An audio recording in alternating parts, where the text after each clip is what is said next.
Hi everyone, Comic Reviewer here, this time reviewing on issue 1 of The Trials of Shazam.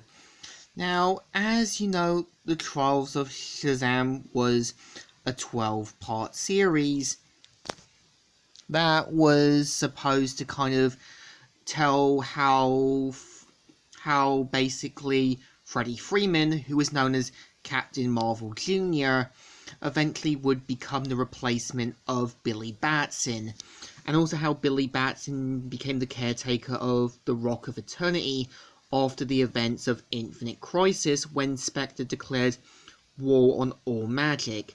And the cover has Shazam basically calling down on but lightning turning into his iconic white uniform look.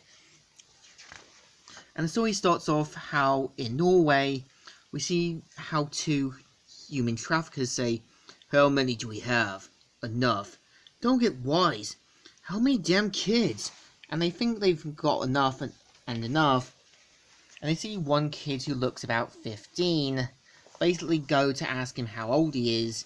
Turns out it's Billy Batson, and as soon as he calls out the word Shazam, he ends up becoming Captain Marvel.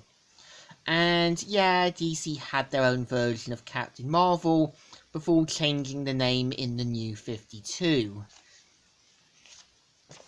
And so they mainly get ready to take on Shazam and basically boost themselves up as empowered creatures. They basically try to go for Captain Marvel, with Captain Marvel knocking one into the abandoned castle, and one of them saying, "I will not fall as easy as he. I'm not sure. You ever noticed that he didn't fall so much as now unconscious across the horizon?" So we kind of see how the ringleader decides to take matters into his own hands and sacrifices one of his henchmen by using him as the sacrifice to summon a dangerous god.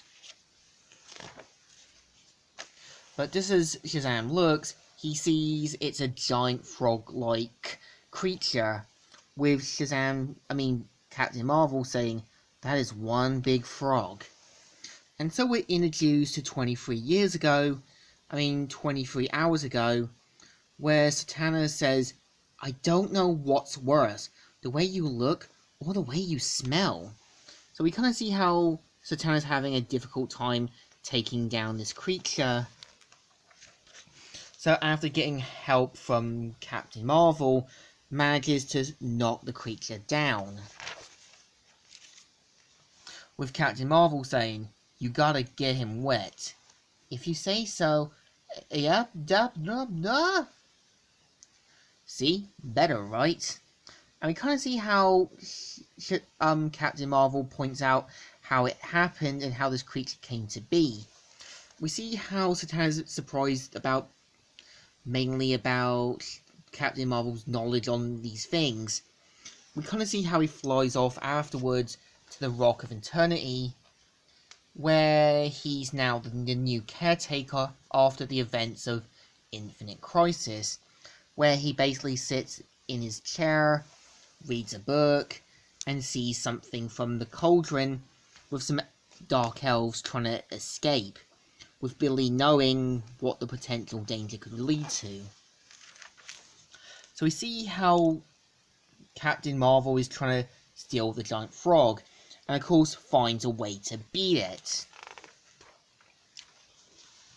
With Captain Marvel, after seeing him turn back into a normal person, says, "Brother, you are messing with the wrong god. Wilden dude." And we see him how he returns and puts the henchman away, and basically decides to turn back to normal and help the other kidnapped children. After calling the word Shazam, it turns out Shazam didn't exactly turn back into a kid, and turns into his iconic white uniform, which gives you the hint that the trials are now beginning. And this is the story. So issue 1, I would say, is not too bad. It's like a rite of passage storyline where we will eventually see the torch being passed from Billy to Freddy. And yeah, until the New 52 and Flashpoint happened, Freddie Freeman was Shazam for a time. And I know that, yeah, Mary also lost her powers, so leaving that kind of clue that there was always going to come repercussions after the events of Infinite Crisis. So I think this story deserves a thumbs up.